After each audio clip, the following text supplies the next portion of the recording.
All right, so welcome back from the break.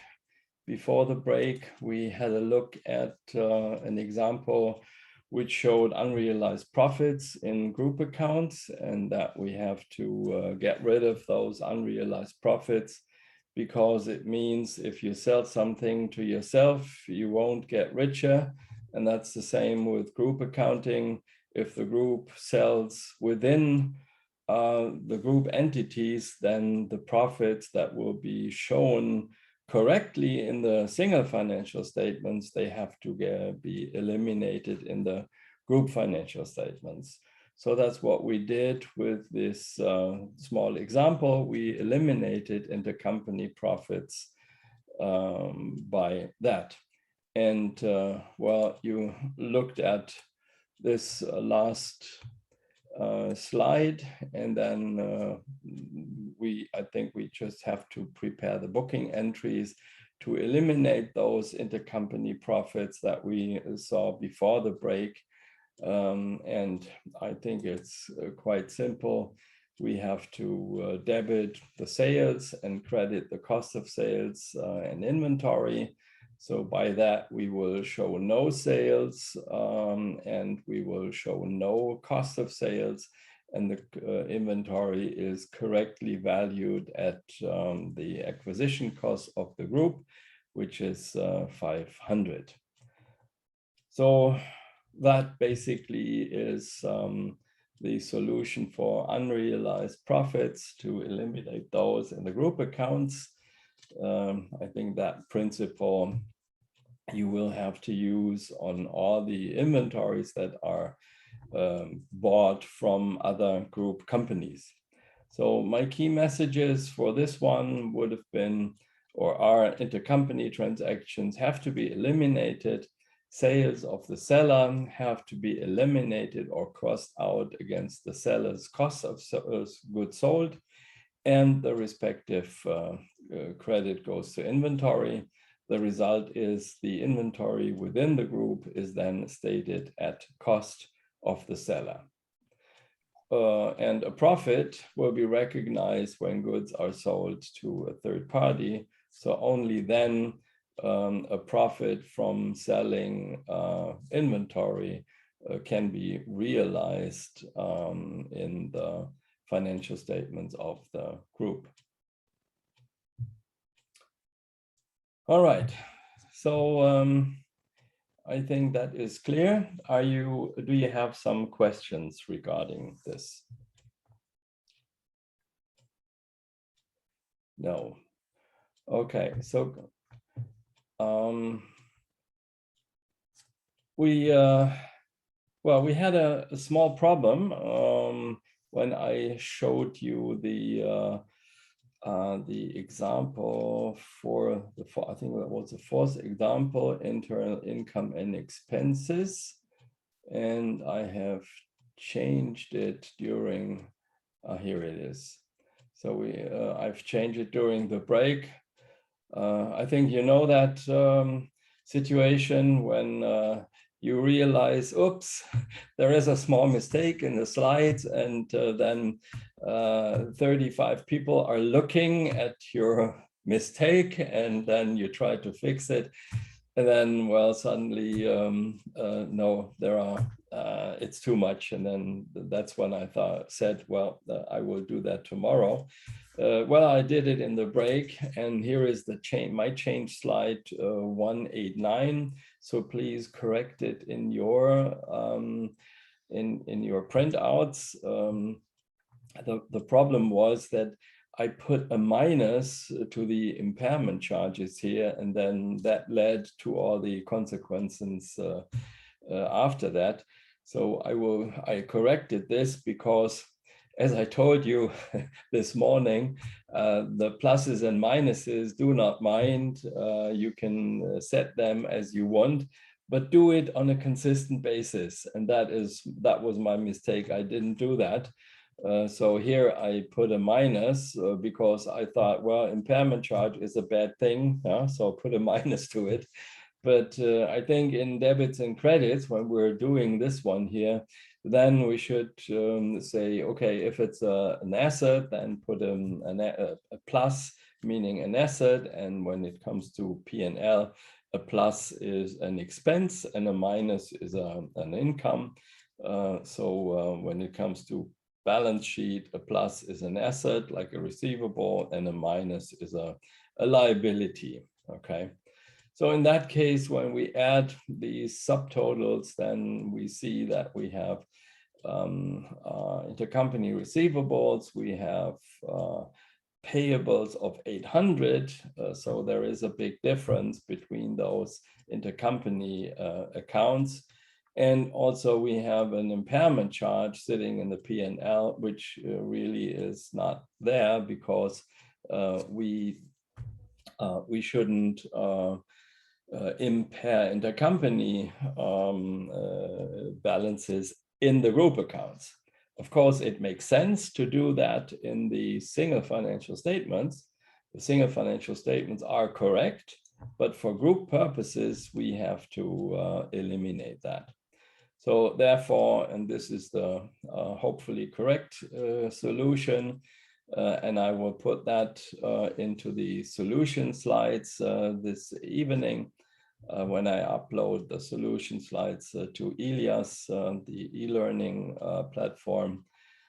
So we have the subtotal here, intercompany receivables, liabilities, which show a different amount, and the impairment charge. And now we should just get rid of the intercompany liabilities. So we debit 800, and well, we will credit the receivables by 400. So this receivable will be eliminated, and the difference then goes to P&L, which means that we have an impairment charge of plus 100, which is an expense, and we will eliminate that expense. So in the end, we don't show a receivable, we don't show a liability, and we don't show an impairment charge in the group consolidated financial statements. So I'm sorry, I added that little case study to the slide deck this year, and well, I was a little bit too fast, I guess. So thank you for finding that error, and hopefully now the slide deck is better than it was before. Okay, so that was the pluses and minuses, and I think we had that already, and I will go back to the slide that we yes, so 204, that is our next slide that we want to continue with. We have now looked at the balance sheet quite a lot, and I always said, well, profit and loss statement is the same. So let us just confirm that view and look at the consolidation procedures of the income statement, or the statement of comprehensive income, as it is called in IFRS. Now, well, we remember this slide. It said steps in consolidation, combine like items. We did that for assets, liabilities, and equity. And we also should do that for income and expenses. We should offset then in the second step the carrying amount of the parent's investment, with the equity of each subsidiary. So we know that already. And then eliminate in full assets and liabilities, which we did. And now we look at income, expenses, and cash flows that will be in the group accounts. So basically, the consolidation steps for the balance sheet are no different than those for the income statement. Well, how does a statement of profit or loss look like? Well, you know that we will present them starting with the revenues, the good things, and then subtract all the bad things that there are, like cost of sales. So when we make the subtraction here, we get to gross profit, which is a very important ratio that investors look at. It means what is the difference between the goods sold and the cost of those goods sold. So the gross profit tells you a lot. When you're making a gross loss, then there is no contribution to the fixed costs that the company has. So that's a bad thing. Then you show the distribution cost, admin expenses, and then you show the operating profit, then some investment income, finance expenses, and that all results in profit before tax. Then you basically subtract the income tax and you have the profit for the year. So that's basically the face of an income statement or a statement of profit or loss. Well, we just look at only at selected income and expenses, just to make it a little bit more simple, so we don't use the whole profit and loss account. So this is also just for simplicity. So let's have a look at this case study. Sri Lanka. Sri Lanka buys Colombo. So several years ago, Sri Lanka has acquired 80% of the share capital of Colombo. So for simplicity, there were no transactions between Sri Lanka and Colombo. So just let's assume that, so that we don't have to enter into so many consolidation entries. And well, here are the income statements based on the local accounts of the parent, which is SFS1 equals FSS2 because there are no differences. And Colombo already set up their single financial statements based on the group instructions. So we have the single financial statements following the group accounting manual of the group. So what they show, the parent shows revenue of 200, cost of sales 150, a gross profit of 50. They have operating costs and a profit before tax of 40. The tax is then calculated and the profit for the year is 28. So same with Colombo, gross profit of 40, profit before tax 15, and after tax profit for the year 10. So please, and now comes the problem. Sri Lanka has acquired only 80% of Colombo. So please calculate the profit that is should be allocated to NCI, and then prepare the consolidated statement of the profit or loss statement for the whole group, for the Sri Lanka group. Now, yes, I think we should do that in breakout rooms. So I will stop the recording now.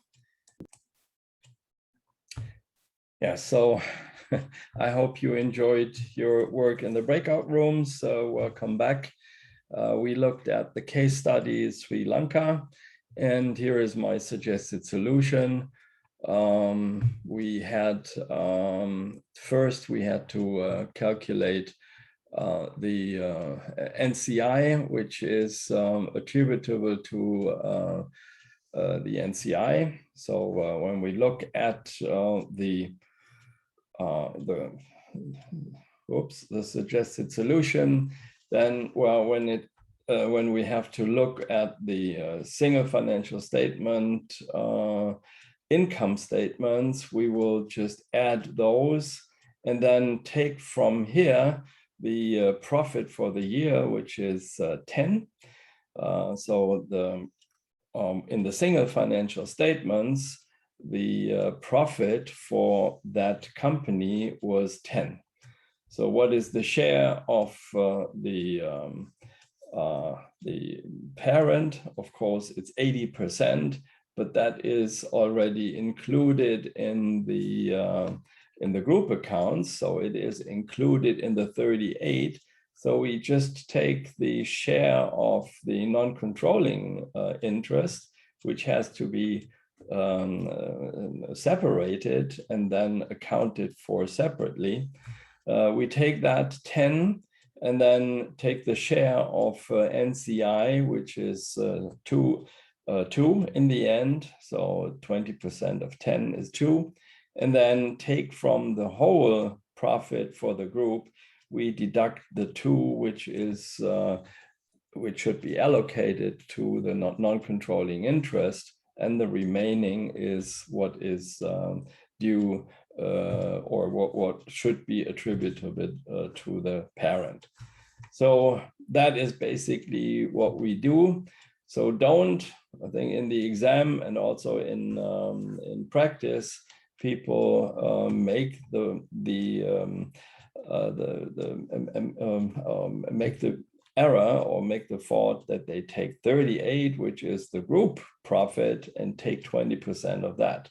And that is not correct, because the non-controlling shareholders, they have rights to the profit of this company only. So the minorities do not have a share in the group's profit, but only in the subsidiaries' profit in which they are invested.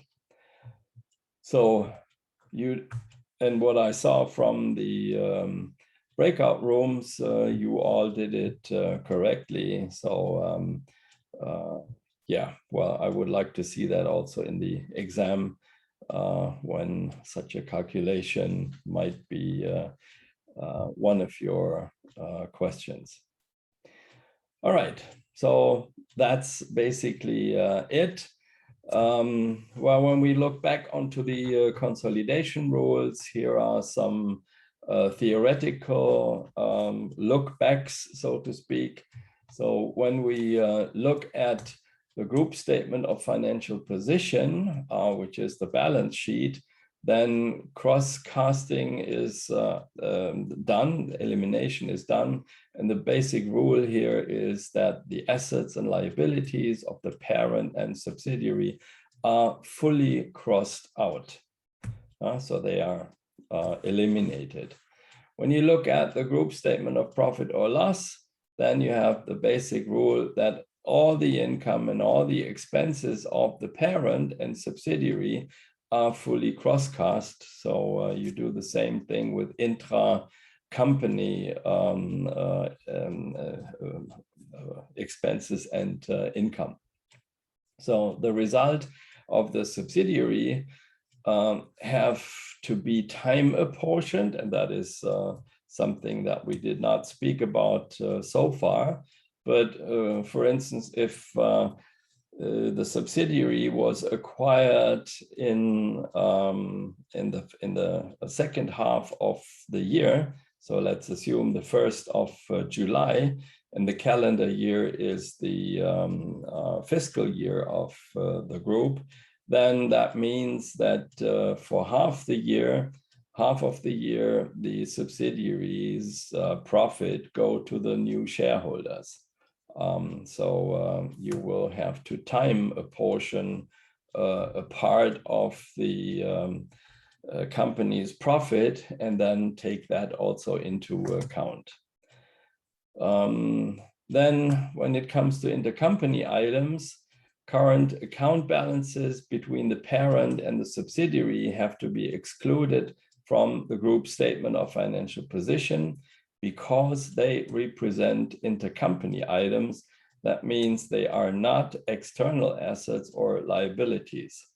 So the same principle applies with long-term intercompany loans.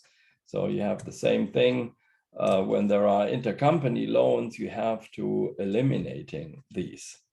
And eliminating these intercompany balances does not affect NCI because they will not be considered to be intra companies within the group, because they are external shareholders, and you will not eliminate balances with NCIs. So if, for instance, the shareholder, a non-controlling shareholder, has some transactions with the group company, then these transactions will be considered as being external transactions. Now, same thing when you look at the profit or loss statement. Intra-company sales and purchases between the parent and the subsidiaries have to be excluded from the group statement of profit or loss because they represent intercompany items. So they are left pocket, right pocket items. They are not external income or expenses, and the same principles, same principle applies with long-term intercompany interest. Eliminating these intercompany transactions does not affect NCI. And maybe as a comment, if a parent has sold goods to the subsidiary, then by definition, the subsidiary has purchased goods from the parent. So both the revenue and the cost of sales must be reduced.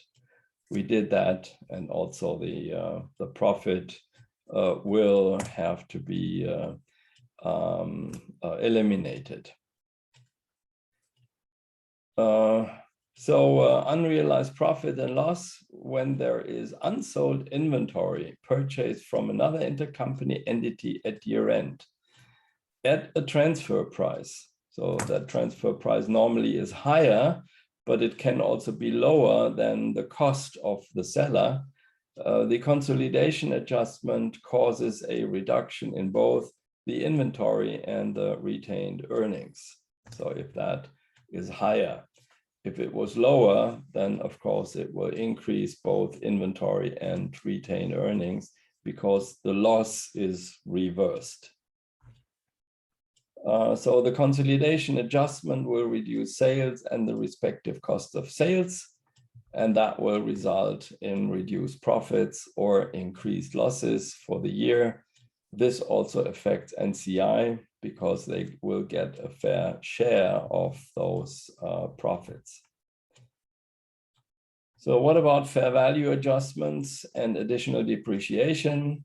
Well, when at the date of acquisition of the subsidiary, there is an upward fair value adjustment. So think of our building that was increased in fair value, so hidden reserves were added, and that is called an upwards fair value adjustment.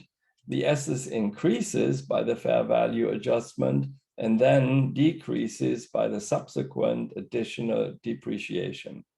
So in the end, after the useful life, the remaining useful life, everything will be zero. The book value in the single financial statement will be zero, and also the fair value adjustment will also be written down to zero. The additional depreciation following a fair value adjustment for the year will be an additional expense. We saw that the total depreciation expense in the group accounts comes from two sources. First is from the single financial statements number 1, where the original book values are written down. So you have that depreciation expense for the book part. And then the fair value adjustment will also be written down. And that is the second source of information that will be added to the depreciation of in the single financial statements. So in total, you will have a higher depreciation for the group accounts. All right, so that extra depreciation, of course, is included in cost of sales, admin, or other expenses. It depends on which buildings, which assets are written down or depreciated. And well, that affects profit, and also that affects the NCI, because they will get a lower share in the profits, well, the same share, of course, but when the profits are lower, they will get an absolute lower profit from that if there are high fair value adjustments, and they will be depreciated. That also affects the profit, which is the base for the NCI's share in the profit. Okay, and last but not least, goodwill and impairment loss. The goodwill arising on the acquisition of the subsidiary is an additional group asset. So we will see goodwill only in the group accounts. We will not see them in the single financial statements. It is an additional group asset and is subject to an annual impairment review. So we will have to look at goodwill each and every year. And when there is an impairment, then we have to charge that to the shareholders according to the method we have valued NCI with. So if we value NCI based on fair values, so taken some data from the stock exchange, then we have a full goodwill, and any impairment loss will be related to NCI and the shareholders if we use the so-called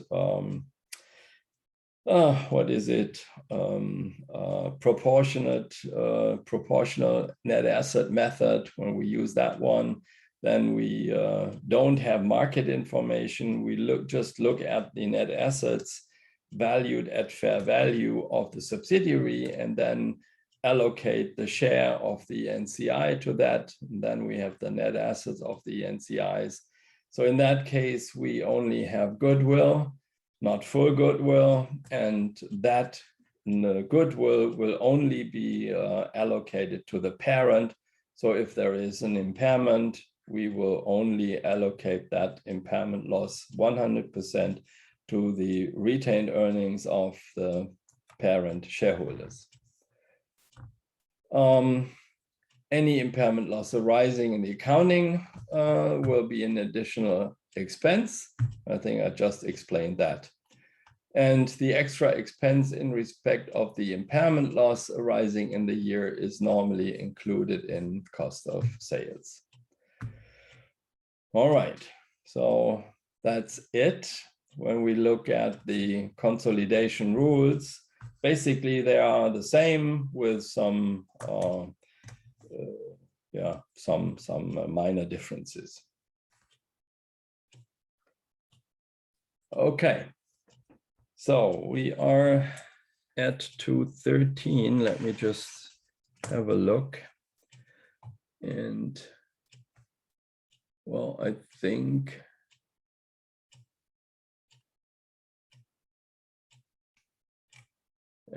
that is too much. We cannot do that in 10 minutes. So how about call it a day?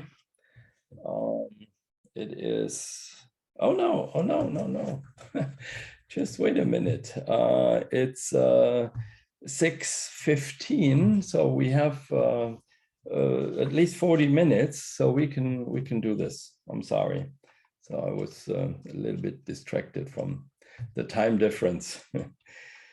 Okay, so let's have a look at the next case study. And the next case study is Egypt, and it is on the group statement of profit or loss. So the facts are, 1 year ago, Egypt Corporation acquired 80% of the shares of Cairo. statements of profit or loss, and any additional information are as follows. So here we have the income statement that follows the same principle. The first will show the parent's income statement based on their local accounts, the SFS1, and in all the cases, the parent follows the group instructions, the group accounting already, so there is no difference in the single financial statement 1 and 2 of the parent. Well, for the subsidiary, we already see the single financial statements number 2. So the local financial statements following the accounting manual, and therefore these are the numbers of Cairo. Now, you have to calculate the profit that is attributable to the NCI, and you should then prepare the consolidated statement of profit or loss for the total group. So there are some additional information. The ordinary share capital of Cairo, well, they have 300 million ordinary shares. Then the reserves of Cairo are 500 million. The fair value of net assets, when you look at the subsidiary, is 1,000 million. And then the fair value of NCI is 250 million. The cost of the investment is 2,000 million. And here are some more facts. During the year, Egypt sold goods to Cairo for 100 million. These goods were sold at a margin of 40%, and 1/2 remained in inventory of Cairo at year end. At the date of acquisition, the fair values of Cairo's net assets were equal to the book value, with the exception of a machine that had a remaining useful life of 5 years. Goodwill is to be calculated using the fair value of the NCI at the date of acquisition. An impairment review at year end reveals that 1/10 of the goodwill that arose on acquisition was impaired during the year.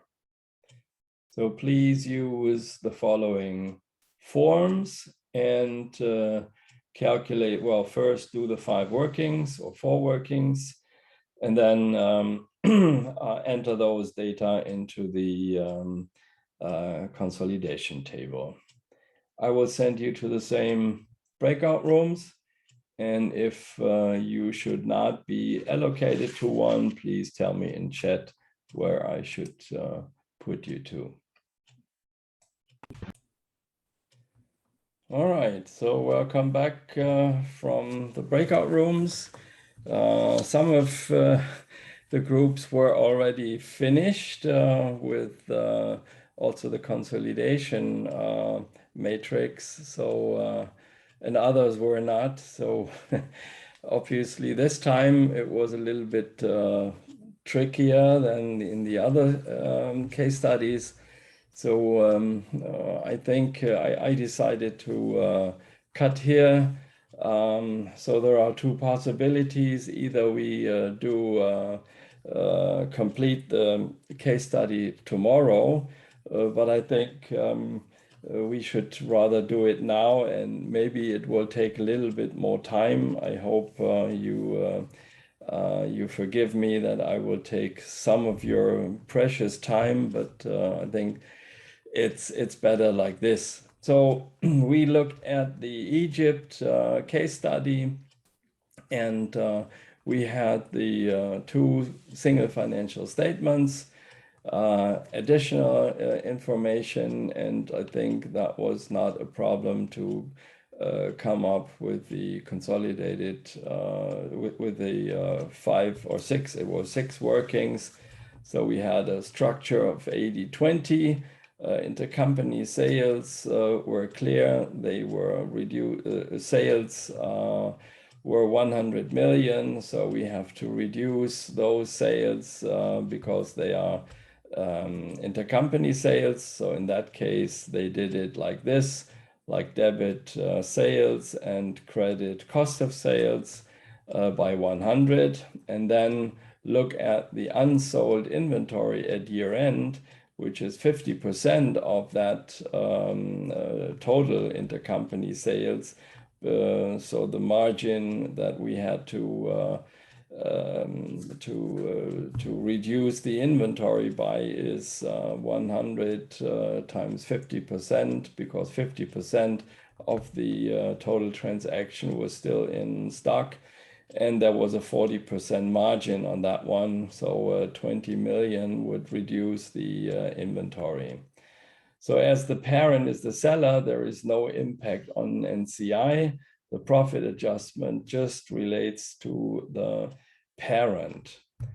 So we have to determine any fair value adjustment. That was the machine. That was also a little bit tricky. Drury put it a little bit hidden in the text. So we have a total fair value of net assets that was given. That was $1,000 million. The share capital and the retained earnings at that date were also given. So the difference was the balancing figure and the fair value adjustment, right? So it's 200 million. The machine has to be increased in fair value by 200 million. So must have been a big machine. So the remaining useful life is 5 years. So you would calculate a profit of 40 million per year. And then you have that impairment loss on goodwill. So the fair value is 2,000 of the parent's investment. The fair value of NCI at acquisition was also given 250 million. So then you would just subtract the fair value of the subsidiary's net assets at acquisition, which is 1,000. That was also given, and so you could calculate the goodwill at acquisition, which is 1,250. So the text, it says that 1/10 of the goodwill was impaired, so 125 million is the impairment charge. You would just increase cost of goods sold and reduce goodwill by that amount. And that impairment charge affects NCI. Well, why? Because we have calculated NCI on the fair value with the fair value method, and therefore it will affect also NCI. Then we go to the fifth working, which is the cost of sales. Well, the parent has $5,000 cost of sales, the subsidiary 2,000. Well, we have to consider the intercompany purchase of the second working. So when we go back, we have the intercompany sales and reduce cost of sales. So we have to reduce, we have to consider this one. So less the intercompany purchase of 100, plus the elimination of the margin of 20, plus the additional depreciation, which is on the machine, which is 40 million, and plus the impairment loss of 125. So the total goodwill in the consolidated financial statements will be 7,085. Then the profit that is attributable to NCI is first the share of NCI's profit is 20%. So 20% of 200 equals 40. Then NCI will also get their fair share in the depreciation charge. So when we have the fair value adjustment of 200, and allocate that over 5 years, that's 20%. So we have a charge for that year of 40 million. And then the charge in depreciation is 20% of that. So it's -8. Less share in goodwill impairment, which is the 20% of the 125, which is another 25. So the profit that is attributable to NCI is 7. Then we will put these numbers into the consolidation table, and well, in the end, we just add the single financial statements too. We have a subtotal in this column, and then we will debit and credit the income statement for the consolidation entries. So sales are corrected by the intercompany transactions, including 40% margin, so that revenue is deducted by 100, so including this 40% margin. Then we have the cost of sales, which are the intercompany transactions that will be eliminated here. So 100, 100. The 185 cost of sales corrections include the elimination of the margin of 20. It will add depreciation of 40, and it will increase the impairment, or will reflect the impairment loss of 125. So that is included in the 185 here. And well, when you, I think the others are the same, so no problem. You will debit 285 and credit 100. And in the consolidated financial statements, you will show a profit for the year of 815. So when we take from that from the working 6, the profit that was attributable from the SSF1 to the NCI, that is 7. So in the end, when you deduct from 815 those 7, then the balance is 808, which is the profit share for the parent, which increases retained earnings. All right, so that was a quick ride through. If you're not sure, then go back, do that as a homework. We will see us again tomorrow, but I just wanted to give you the key messages on this example. So the revenue will always be less intercompany transactions, so we have to eliminate the revenue. Same thing in cost of sales. So when there are intercompany transactions, we have to consider those.